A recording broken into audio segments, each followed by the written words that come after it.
me chamo Antonio Simón, me dediquei ao mundo do cine e do teatro fundamentalmente, na miña vida. Sí. Pois, bueno, o meu nome é Miguel Castelo e caín neste mundo un pouco por relación e por amizade e nunca pensei que acabaría, pois eso, escribindo e dirixindo algunhas cousas no cine. Non sei que máis podo decir, podemos decir que desto non foi onte precisamente e que era unha realidade ben distinta da que hoxe estamos a vivir, tanto social, política e económica como cinematográfica. Digamos que de aquelas poeiras veñen as lamas de hoxe, nada se improvisa, non? E, bueno, aquí estamos, parece que foi onte, pero xa pasaron unha chea de anos. Cantos, Antonio? Moitos.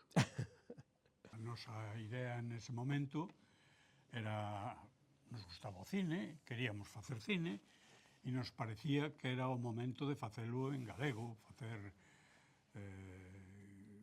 era o noso idioma, non?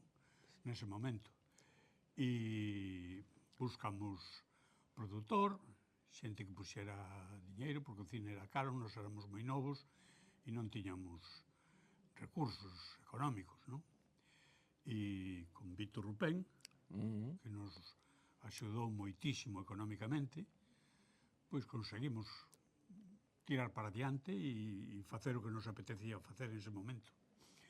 Fin de Testas a mí me gustaba moito porque era no Bosque Animado, eu vivín, veraneei moito en Cecebre, moi cerca donde está o Bosque Animado realmente. E coñecín a familia de Venceslao e todo isto. Podo engadir sobre o que dixo Antonio, que comparto, pois que... Por que en galego? Pois en galego porque tamén estábamos a vivir un momento de reivindicación cultural e lingüística e entón, digamos que un cinema que se quería producir e realizar en Galicia, o lóxico era que levase a lingua materna, non? A revolución, se chamamos así rimbombantemente, pois haina que facer todos os días, non? Non está todo conquistado.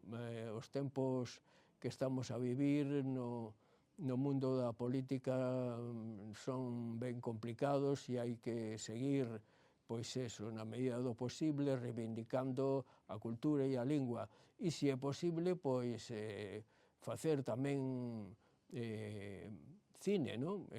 Bueno, outros viñeron e fixemos todo o que poidemos para reivindicar cinematográficamente o noso idioma, a nosa lingua. Eso que fixemos.